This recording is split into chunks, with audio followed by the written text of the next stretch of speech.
I'd like to talk about some of the materials that I use in conjunction with oil paints. I was painting on such a large scale, these big paintings behind me, and I figured I needed to have, because it was costing a lot of money, an extender for oil paints. And with my science background, I thought, all right, what kind of would this extender be? What would it be made of? And I thought, well, the Etruscans painted with wax and Greco-Romans on walls and whatnot, combined with pigments, and it's lasted for centuries and centuries. So I thought wax would be a good thing, but not paraffin that we know of. But I went and did a little research and found an investment casting company for the lost wax method of sculpture, and I asked them if they had any kind of wax that was colorless, so it wouldn't interfere with the color. And they said, yes, we do. And they sent me a slab that was like this big, 1.5 inches thick, and I worked it up, melting it in appropriate enough peanut butter jars. And it's about the consistency of peanut butter, and it's really wonderful stuff. I add pigment to the wax medium, and I can take a softball glob of this wax medium and squeeze out maybe 1 inch or 2 of pigment and color the whole mass of wax. So now I have a lot of paint. So it was a really good thing and permanent, and it was much more flexible than paraffin. And over here, I'll show you an example of it where I'm pressing on it. This is over 10 years old. This will never crack. And it's really tough stuff, and it's layered. I've put down a red layer, then dark blue layer, then a light blue layer, and then silver paint over that.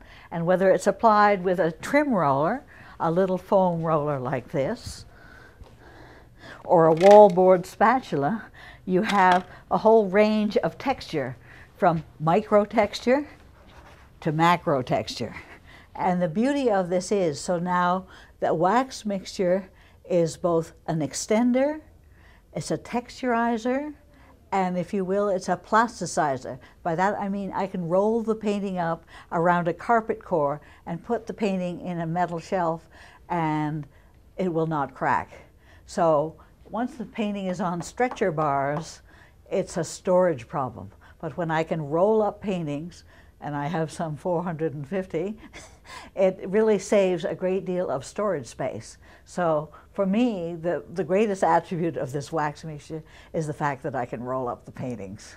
Here are some collage materials that I've created. They're permanently stained with acrylics, and so this material is tea bag material. It's called silk span, S-I-L-K-S-P-A-N, and it's got really tough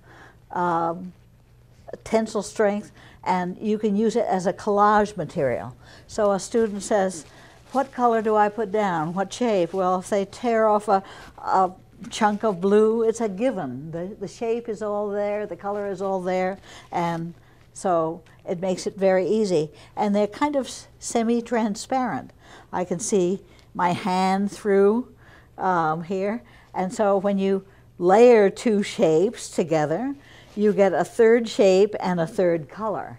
And so it makes students think in terms of layered masses. And that's what I'm trying to get them to understand about a painting is really a construction of layered masses. So this is a really important step in their thinking. So I've just taken acrylic paint, put it in the blender, and then taken a sheet of this silk span material, wrinkled it up, and we hang it up like bright laundry across the studio. And you've got it in any hue you want, but you can see how thin it is, so it's like transparent.